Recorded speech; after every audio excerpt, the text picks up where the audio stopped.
My name is Randy and I'm a Marine. I was in the service from March 83 until August 86. My wife's name is Debbie. We've been married for 19 years. It'll be 20 come March. Last few years I've been running a slicer in a cheese factory, doing security, and then working at putting tombstone pizzas together at Nestle. I was living on a farm up in Curtis, Wisconsin. I was in a trailer.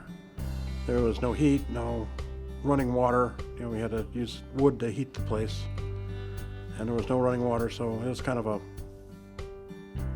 chore. I drove to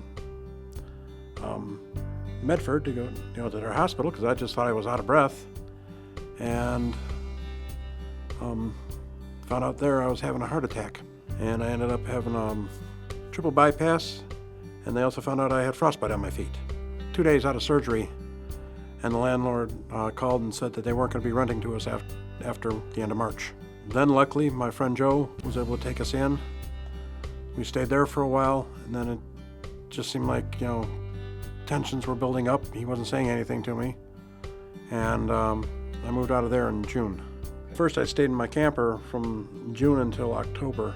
Then we were staying in warming shelters, a warming shelter in Wausau. She wasn't having a great time, and I don't blame her for that. Well, the main thing was trying to get insurance and stuff. I want you to have a permanent address and stuff. When we got to the shelter, we found out we could use their address as a permanent address until we got our own place. So that helped. And then we were able to get Medicaid and stuff, and that really started helping. My wife was able to get her prescriptions again. She'd been without them for about 2 months. And one of them was a blood thinner. That was really important, because she's got a lot of things that cause her pain, and I couldn't get any of that. So, I kind of felt like I was dirt back then because I couldn't get it. I didn't have any money at all.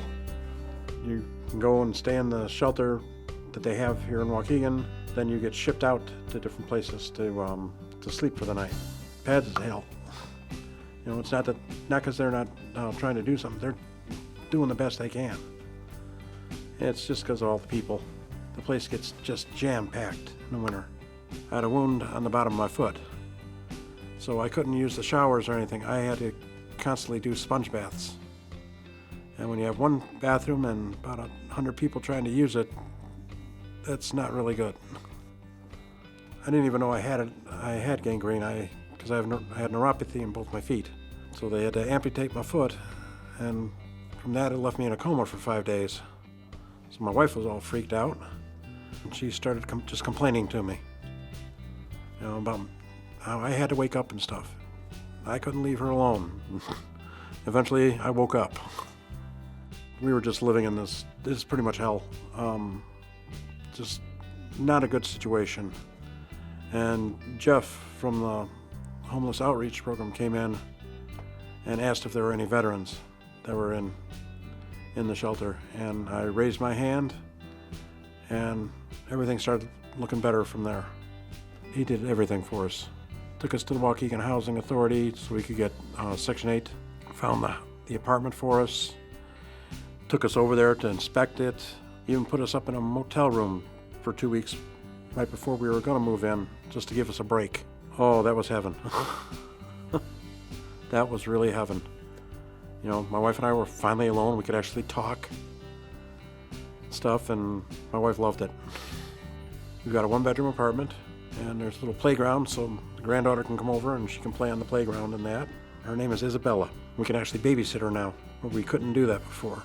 Her mom's allowed her to have overnight stays, so we get her for overnights, and she's just a little handful.